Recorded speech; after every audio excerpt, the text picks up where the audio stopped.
I wish someone would say yes to TV. Ashley. Is Alpha dead? No, it's Simple? not. No, it's not dead. I think as long as human beings can perceive the same information differently, and as long as people can disagree, there will be opportunities for alpha.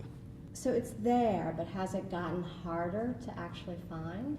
It may have. I think you're right. There are more dollars, more units of stored wealth chasing opportunities perhaps than at any time in history. There's certainly more data available than at any time in history.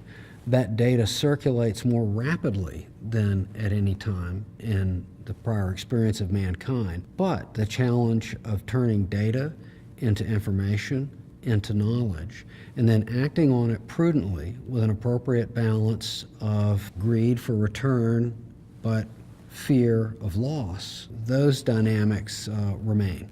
So the opportunity persists. So how do you find alpha? Maybe you can talk a little bit about your process and how you go about it.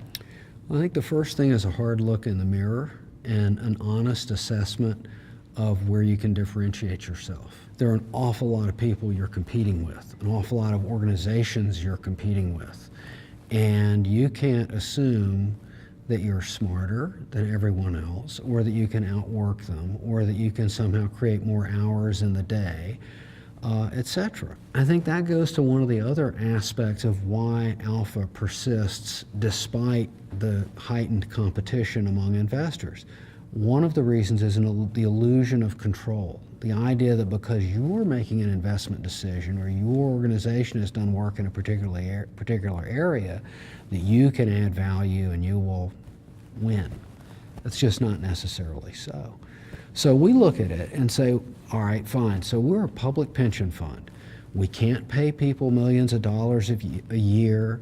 We don't take big profits and salt them away and build terrific reserves of this or that or the other that will strengthen our capability to find investments. So what do we have to bring to the game with which we can create alpha? And we have several really, really powerful tools.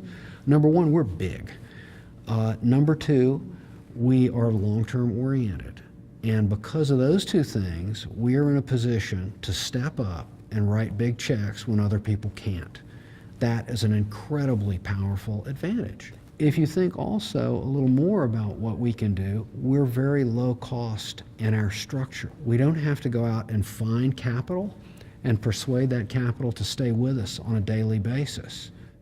And our cost of capital for that reason is really low. That's a very powerful advantage. So if you take those two things put together and the fact that we don't rely on leverage, those are really powerful. Last piece goes to cost of operation. As I touched on earlier, we're a government entity. That means we don't pay our people a lot of money. That's a blessing and a curse. It's a curse when it comes to retaining great talent. It's a blessing when it comes to total cost of operation. And when you add that low cost of capital and that low cost of operation and that stability of capital, it's a real structural advantage over time.